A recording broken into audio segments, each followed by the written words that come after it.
Iran के एक बड़े जनरल ने अमेरिका को चेतावनी दी है कि अगर उसने समुद्री रास्तों को रोकना यानी नौसैनिक नाकेबंदी जारी रखा तो ईरान भी जवाबी कार्रवाई करेगा। दोस्तों, आपको याद होगा अमेरिका के डोनाल्ड ट्रंप जो सदर हैं उन्होंने कहा था कि हम ब्लॉकेट करेंगे। ब्लॉकेट की शुरुआत भी कर दी गई है, लेकिन ईरान अब यह धमकी दे रहा है कि अगर समुद्री रास्ते को यानी नाकाबंदी जारी रखा गया तो ईरान भी जवाबी कार्रवाई करेगा। ईरान क्या जवाबी कार्रवाई कर सकता है, ईरान के पास क्या ऑप्शन है, यह बताना और जानना बहुत जरूरी है। यह आपके लिए जानना बेहद जरूरी, क्योंकि अभी तक लगातार ईरान ने जो स्ट्रेट ऑफ हॉर्मुज पर अपना कंट्रोल रखा है, उसके बाद जिस तरह से अमेरिका परेशान होकर अमेरिका ने क्या किया कि स्ट्रेट ऑफ हॉर्मुज से और आगे जाकर उसने नाकेबंदी कर दी, उस पर ईरान का बहुत ही सख्त रिएक्शन आया है। यह बहुत अहम है आपको जानना। आप देख रहे हैं न्यूज़ 18 का सोशल मीडिया प्लेटफॉर्म, मैं हूं आपका मेजबान विशाल आजम। ईरान के सैन्य मुख्यालय के commander major general Ali Abdullahi ने कहा है कि अगर अमेरिका ईरान के जहाजों और तेल टैंकरों को परेशान करता रहा तो ईरान फारस की खाड़ी, ओमान सागर और लाल सागर सभी इन तमाम जगहों में सभी देशों के आयात निर्यात को रोक सकता है। अब आप सोचें, अगर वाकई ईरान ऐसा कर देगा तो क्या होगा, कितना ज्यादा असर तमाम देशों पर पड़ेगा। चूंकि अभी तो कुछ स्ट्रेट ऑफ हॉर्मुज से अपने शिप गुजार रहे हैं, कुछ रेड सी से अपने शिप गुजार रहे हैं, कुछ ओमान सागर से गुजार रहे हैं, लेकिन ईरान का कहना है कि अगर अमेरिका ने यह नाकेबंदी जारी रखी तो वो क्या करेगा कि ओमान सागर और रेड सी, जैसे लाल सागर कहा जाता है, वहां से भी किसी भी देश के शिप्स को गुजरने नहीं देगा।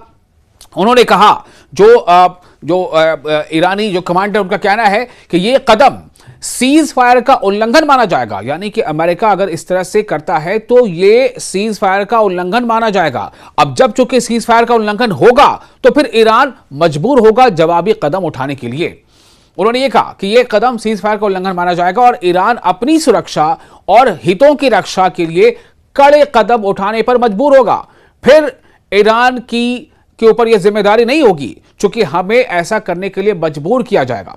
वहीं इससे पहले ईरान की नौसेना यानी नेवी के कमांडर ने कहा कि उनके सैनिक इलाके में अमेरिका की हर गतिविधि पर नजर रख रहे हैं। उन्होंने अमेरिका के राष्ट्रपति के जरिए ईरान पर समुद्री नाकेबंदी की धमकी को बेकार और हंसी वाली बताया था। ईरान की नौसेना के यानी नेवी के प्रमुख रियर एडमिरल शहराम ईरानी ने कहा कि उनकी नौसेना के बहादुर जवान इलाके में अमेरिकी सेना की हर हरकत को ध्यान से देखते रहते हैं, हर हरकत पर नजर रहती है। आपको याद है ना, जब इस्लामाबाद पहुंचा था डेलीगेशन अमेरिका का भी और ईरान का भी, ठीक उसी दौरान जबकि डेलीगेशन ईरान में था, माफ कीजिएगा पाकिस्तान में था इस्लामाबाद में, उसी दौरान अमेरिका के 2 युद्धपोत ईरान की तरफ स्ट्रेट ऑफ हॉर्मुज की तरफ बढ़ रहे थे, जिसे ईरान की नेवी ने वक्त रहते नोटिस कर लिया था और उसके बाद उसे धमकी दी गई कि आप जिस लाइन से आगे बढ़ रहे हैं आपके लिए आगे खतरा है, आप पीछे चले जाओ, आपको वार्निंग दी जाती है। नतीजा क्या हुआ कि ईरान की नेवी की वार्निंग से वो दोनों युद्धपोत वहां से उल्टे पांव भाग पड़े। तो यह ईरान न सिर्फ कह रहा है बल्कि करके दिखा भी चुका है। ईरान का यह कहना है कि हर हरकत पर पूरी पैनी नजर रखी गई है और अगर अमेरिका अपने इस नाकेबंदी को और ज्यादा प्रोलॉन्ग करता है तो फिर इसे सीज फायर का उल्लंघन माना जाएगा और अगर यह सीज फायर का उल्लंघन है तो फिर ईरान इसके लिए जवाबी कार्रवाई करेगा, जिसके लिए फिर वो जिम्मेदार नहीं होगा। उन्होंने यह भी कहा कि अमेरिका के राष्ट्रपति की नाकेबंदी वाली धमकी बहुत ही अजीब और मजाक जैसी है, खासकर तब जब अमेरिका की सेना को पहले ही हार का सामना करना पड़ा है। तो अब यह देखना होगा कि 28 फरवरी के बाद से तमाम चीजें जो चल रही हैं उसका अंजाम क्या होता है। 28 फरवरी को ईरान के एक बड़े नेता और कुछ सैन्य अधिकारियों की हत्या के बाद अमेरिका और इसराइल ने ईरान पर हमला किया। इसके जवाब में ईरान ने करीब 40 दिनों तक पलटवार किया, जिससे काफी नुकसान हुआ।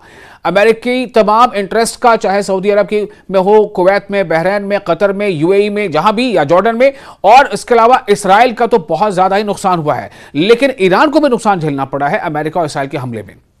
8 अप्रैल को 2 हफ्ते का सीज फायर हुआ और बातचीत के लिए बैठक रखी गई, लेकिन कोई समझौता नहीं हो सका क्योंकि ईरान को अमेरिका पर भरोसा नहीं था। इसी बीच अमेरिका के पूर्व राष्ट्रपति डोनाल्ड ट्रंप ने हॉर्मुज स्ट्रेट जो है उसमें नाकेबंदी का ऐलान किया ताकि ईरान से जुड़े जहाजों को रोका जा सके। अमेरिकी सेना ने भी पुष्टि की है कि यह नाकेबंदी शुरू हो चुकी है, जिससे हालात और तनावपूर्ण हो गए हैं और ईरान ने अब धमकी दी है कि अगर यह नाकेबंदी अपने हद से आगे बढ़ी तो फिर ईरान इसे सीज फायर का उल्लंघन समझेगा, फिर ईरान पर यह जिम्मेदारी आयद नहीं होगी और ईरान फिर अपनी रक्षा और अपने हितों की रक्षा के लिए जवाबी कदम उठाएगा और यह अमेरिका को महंगा पड़ेगा।